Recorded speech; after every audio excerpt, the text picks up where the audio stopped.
O caminho de moralidade, concentração e sabedoria. Hoje é dia de Uposatha, dia em que normalmente praticamos o Dharma.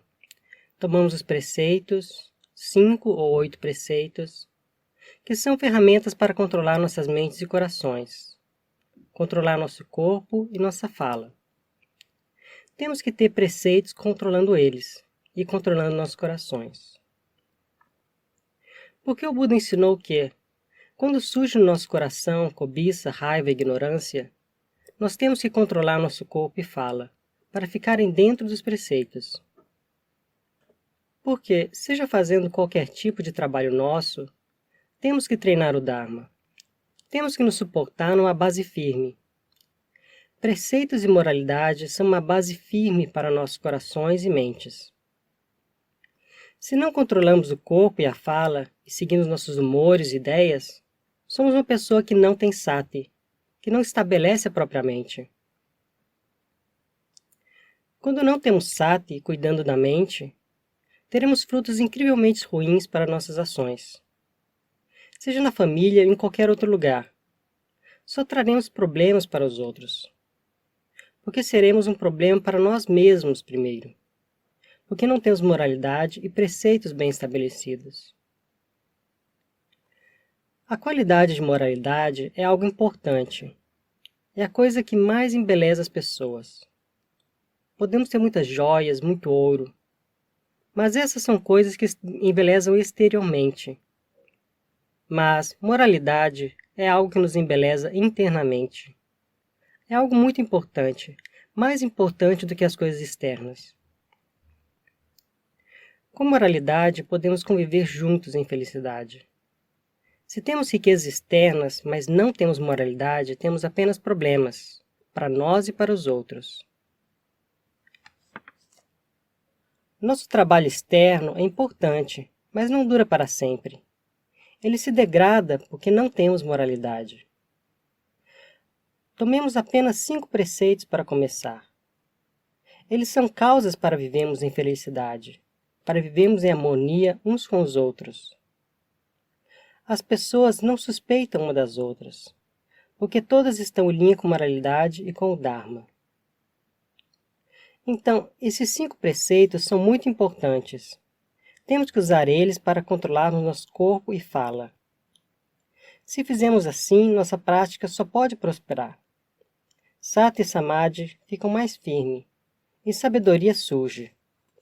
Precisamos nos colocar sob o controle dos preceitos, e sermos cuidadosos para mantermos eles bem. Não largar, não faltar com eles. Nós temos que ter gosto pela nossa moralidade.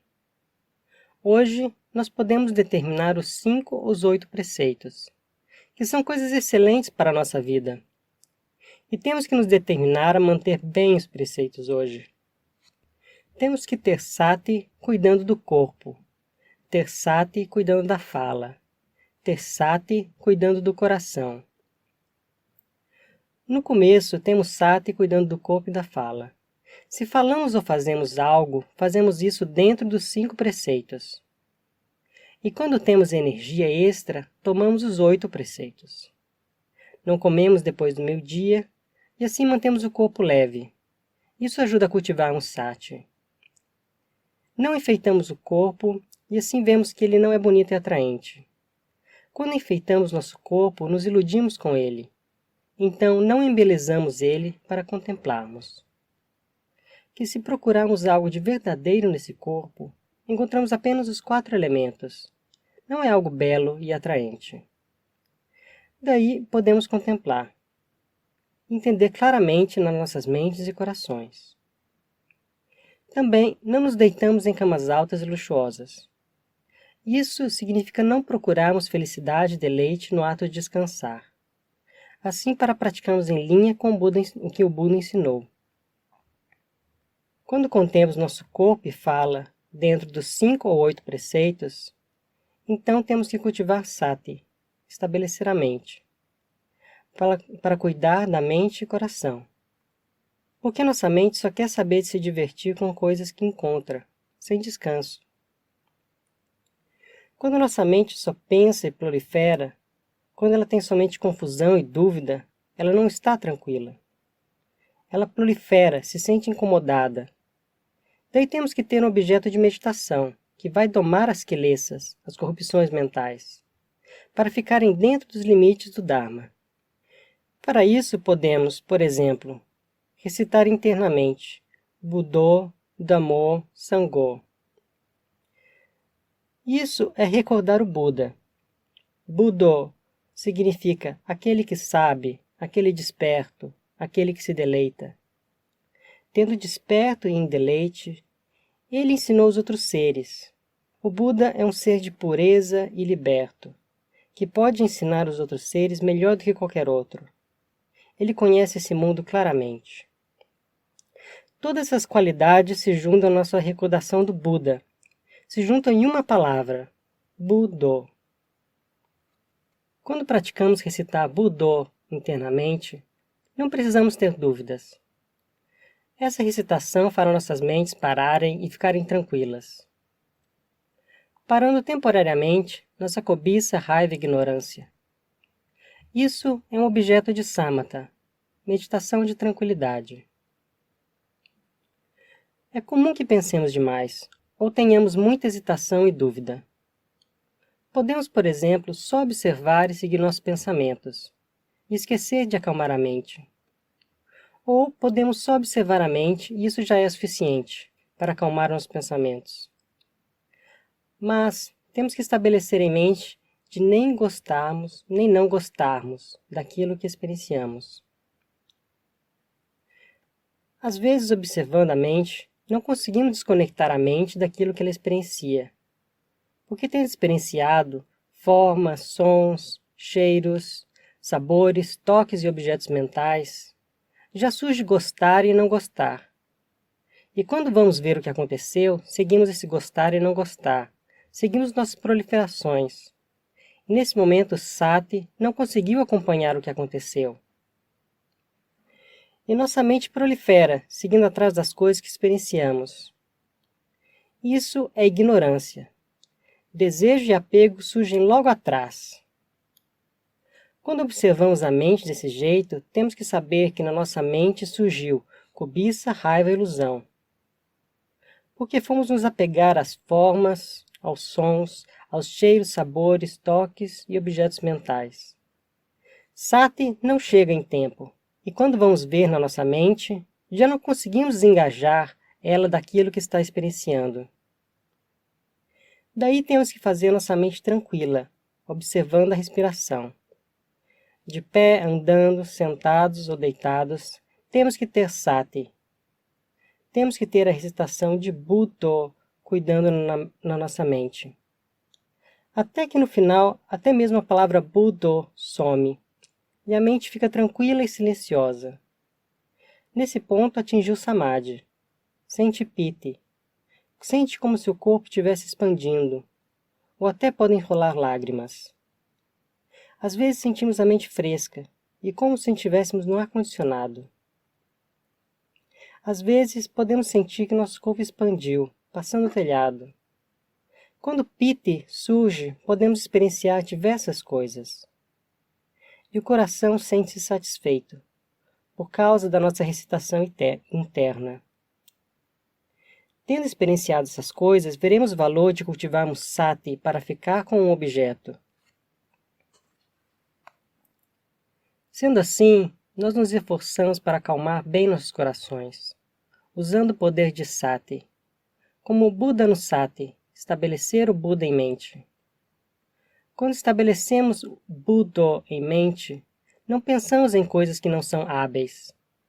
Assim, abandonamos o demérito. Nos esforçamos para não fazermos nenhum demérito. E se acabamos fazendo, nos esforçamos para abandoná-lo. Nos esforçamos para ter Sati com Buddho. Se surge em nossa mente algo hábil, algo bom, nos esforçamos para cuidar disso, até que nossa mente esteja bem tranquila. O Buda ensinou que nesse ponto nós temos que contemplar a verdade. E de que maneira fazemos isso?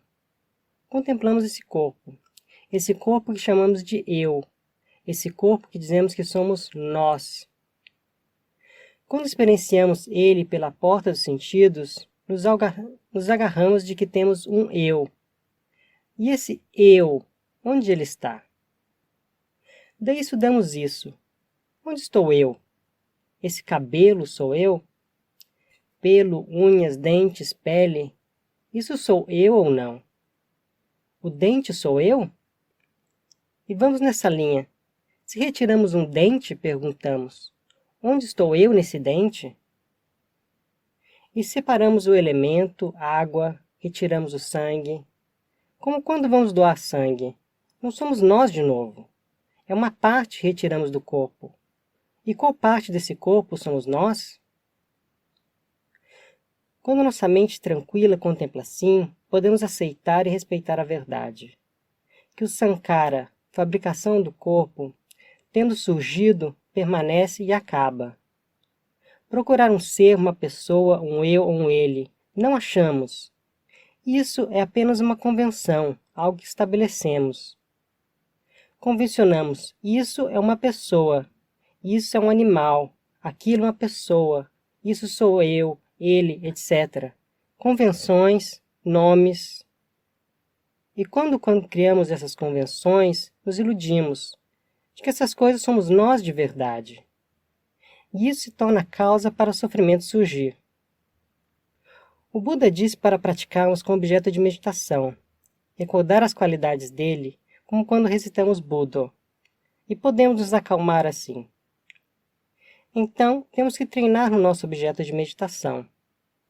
Ainda que quando sentemos em meditação, tenhamos dores e desconfortos, nos esforçamos em continuar treinando. No final, podemos sentar em meditação por longos períodos. Se temos mais ou menos sati, não tem problema. Continuamos treinando desse jeito. No final, poderemos nos acalmar e parar tudo. Podemos estar andando e o Dharma pode surgir. E poderemos ver claramente de que esse nosso corpo, ou os outros corpos externos, não somos nós, não tem um eu, não tem um ser, um indivíduo, eu ou eles. Poderemos ver uma folha caindo de uma árvore, como quando o vento bate, e uma folha fraca cai. Tem folhas mais novas e mais velhas caindo. Folhas verdes e amareladas caem. Quando o vento bate forte, as folhas caem, e veremos a revelação de que com nossa vida é do mesmo jeito.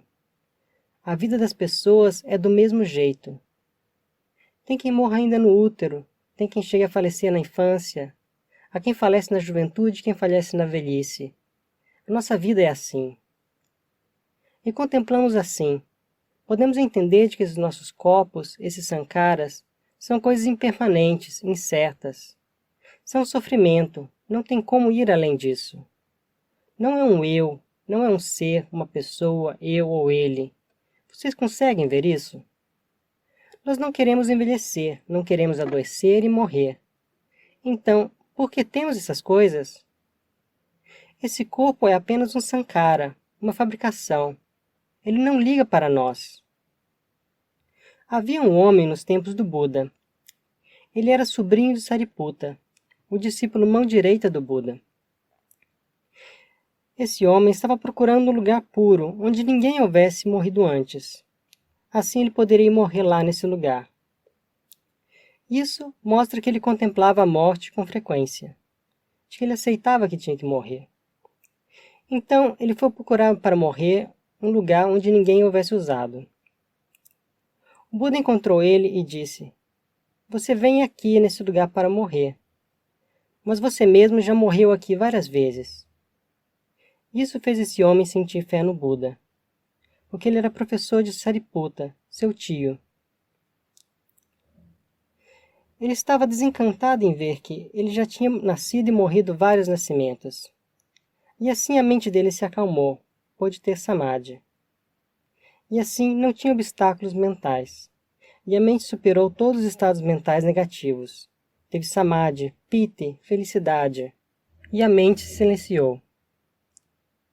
Então o Buda perguntou para ele: "Quais são os seus pontos de vista?" E ele, que se chamava Diganaka, o Brahmane de unhas longas, respondeu: eu tenho o ponto de vista de que eu quero aquilo que gosto. Aquilo que eu não gosto, eu não quero. Ele já sabia que aquilo que não gostamos, se essas coisas que vêm até nós, nós sofremos. Não tem quem queira. Ele acreditava que ter somente aquilo que gostasse era melhor. De que não gostava, não queria saber. Assim se esforçava em coisas boas porque queria coisas boas. Mas o Buda respondeu que esse seu ponto de vista não é um bom ponto de vista. Você não deve se deleitar nele. Porque esse ponto de vista ainda pode te trazer sofrimento. E o Brahmane ficou confuso. Daí o Buda continuou com a pergunta: sobre a velhice, doença e morte. Nesse mundo não tem quem goste. Você gosta dessas coisas? E ele respondeu que não gostava. E o Buda continuou: se você não gosta e experiencia essas coisas, então você vai sofrer? E ele respondeu que sim, sofreria. E notou que tinha que aceitar a realidade. Se experienciamos algo que não gostamos, temos que aceitar a verdade. Se experienciamos coisas que gostamos, não podemos ser descuidados. Não podemos nos agarrar em nenhuma dessas coisas. Se nos agarramos, então será motivo para sofrimento. Então, ele aceitou a verdade, que tendo nascido, temos que envelhecer, adoecer e morrer. Com isso, somente se juntou em Samadhi, e sabedoria surgiu. E ele abriu o olho do Dharma e atingiu Sotapanna, o primeiro nível de iluminação. Enquanto ouvia o Dharma, somente pôde atingir Samadhi. Não haviam corrupções e obstáculos na sua mente nesse momento. E tendo contemplado o Dharma do Buda, a mente dele se reuniu e ele cortou através das corrupções mentais. E ele se curvou perante a realidade. Então ele elogiou o Buda, que o Buda era como alguém que havia mostrado o caminho para alguém perdido, virado algo que estava de ponta cabeça, ou aberto algo que estava fechado, de que ele apontou o caminho da luz para quem estava no escuro, e o Brahmane pôde se tornar Sotapanna sem dificuldades. Mas, para ser assim, a mente tem que se tranquilizar e atingir Samadhi primeiro. Por isso que o Buda nos ensinou a praticar, usando um objeto de meditação qualquer, como a recitação interna de Budo, por exemplo. E durante essa cena que ocorreu, Sariputta, que estava abanando Buda, contemplou os mesmos ensinamentos. E como ele já era um Sotapanna havia 15 dias, naquela hora pôde atingir Arahant, o último nível de iluminação. Por isso nós, quando experienciamos algo ruim, nós sofremos, porque não gostamos. Se não gostamos, seguimos sofrendo. Daí temos que contemplar, nos prostrar para a realidade. Como são as condições verdadeiras das coisas? Então, aceitamos a maneira que elas são, e sabedoria poderá surgir. Sabedoria talvez não surja de uma vez, talvez surja aos poucos. Pode ser Tadanga Vimutti, liberação temporária. Contemplamos o corpo, podemos abrir mão um pouco. Mas tem que ter como base Samadhi firme. Se nós temos pouco Samadhi, podemos pensar que somos alguém com mais propensão para a sabedoria. Sentimos o coração vazio e radiante. Samadhi é algo muito importante, mas não é fácil de fazer. Construímos aos poucos. Algumas pessoas podem ter Samadhi facilmente. Usam Samadhi primeiro e contemplam depois. E também pode atingir o Sotapanna do mesmo jeito. Temos que ter moralidade, concentração e sabedoria. Mas, para vigiar a mente e atingir o Sotapanna, tem que praticar várias coisas. Quando estabelece a mente e observa as fabricações, proliferações, vê cobiça proliferando, raiva proliferando, ignorância proliferando. Essas coisas surgem, permanecem e acabam. Mas nós não vemos nossa verdadeira mente.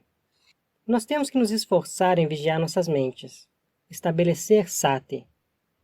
No final, sati poderá acompanhar o que está acontecendo, e sentiremos que poderemos largar dessas coisas.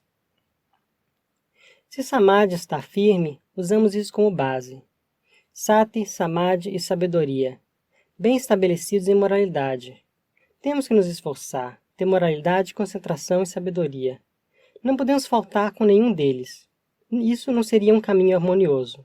Tem que ter moralidade, concentração e sabedoria juntos. O nobre caminho óctuplo, as 4 edipadas, os 5 faculdades, os 5 poderes, os 7 fatores de iluminação, que reunindo todos chamamos de 37 asas para o despertar, que acabam com as corrupções mentais. Com isso, superamos ponto de vista pessoal, dúvida cética e apegos a regras e preceitos. Os 3 primeiros grilhões. Mesmo os leigos podem buscar superar esses grilhões sem dificuldades, mas temos que praticar. Como base, temos a nossa generosidade. Abandonamos nosso egoísmo primeiro. Vamos ajudar a construir monastérios, construir qualidades espirituais. E no final, temos que vir ouvir o Dharma e praticar, com moralidade firme. Sejam 5 ou 8 preceitos. Talvez possamos praticar ou não. Talvez tranquilizemos a mente ou não. Mas ainda assim continuamos praticando, cuidando para que nossas mentes não gostem nem não gostem do que experienciam. E sabedoria pode surgir assim. Vipassana pode surgir assim. Veremos que todas as coisas externas não têm um eu ali. São elementos que se juntam naturalmente. E que é natural se desfazerem. Nosso corpo é assim. As coisas externas são assim. Seja o que precisarmos no mundo. Depois de mortos, não podemos levar nada conosco. Tudo que fazemos fica nesse mundo. O nosso corpo fica nesse mundo. Mas a mente, tendo ignorância, desejo e apego, vai renascer sem parar. Nós sabemos que vamos ter que renascer. Então temos que buscar renascer em um bom plano. E para isso temos que buscar as causas para isso. Buscarmos construir bondade, fazer doações, tomar os preceitos, ouvir ensinamentos do Dharma, praticar o Dharma. Fazendo assim a mente tranquila, contemplando o Dharma que o Buda nos ensinou. E vamos contemplar para fazer surgir sati e sabedoria nos nossos corações. Construímos esses fatores, construímos mérito. É algo que traz felicidade, nos traz sabedoria, porque nos faz abandonar o que é ruim e praticar o que é bom, e purificar nossas mentes, de acordo com os ensinamentos do Buda. Isso é a riqueza dos nobres, a riqueza que nos protege dos nossos inimigos. Ganho de posse e perda de posse, elogio e crítica, felicidade e sofrimento, boa posição social e má posição social. Todas essas são coisas que ficam nesse mundo. Temos que conhecê-las e contemplar. Temos que fazer nossa mente ter sati, ter sabedoria. Isso é muito importante. O Buda nos ensinou o caminho da prática, como alguém que cozinha um alimento e nos traz pronto para comer. Não é difícil. Nós que temos o caminho da prática, temos que nos manter nesse caminho. Moralidade, concentração e sabedoria. Nos mantemos firmes, sem hesitar, e com isso poderemos ver o Dharma.